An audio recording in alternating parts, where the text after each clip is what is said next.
Hindi lamang mga bahay yung na-damage itong magnitude 6.9 na lindol na yumanig dito sa Cebu nitong isang gabi, kundi pati yung mga kalsada at mga infrastruktura dito talagang tinamaan. Kitang-kita mo yung lalim dito ng bitak ng lupa malapit dito sa may isang tulay sa may San Remigio. Yung San Remigio, yan yung bayan na katabi mismo nung Bogo City, na epicenter naman nung nangyaring lindol nitong isang araw. Dito sa may Tambongon Bridge, nakikita mo talaga yung damage dito sa kalsada.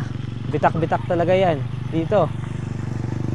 At hanggang doon yan. Kita natin doon sa may papunta na sa mismo sa may bridge. Itong bridge, nadadaanan pa naman ngayon. Nakita natin ng mga motor, ng mga sasakyan. Pero hindi advisable na daanan siya ng mga malalaking truck. Although yung mga sasakyan, yung mga van, nakakadaan pa naman dito sa bridge na ito. So talaga nakikita natin dito, bitak-bitak na yung mga lupa. Makikita mo talaga yung ebidensya kung gaano kalakas yung naging pagyanig ng lupa dito sa Cebu nito lamang nakaraang gabi.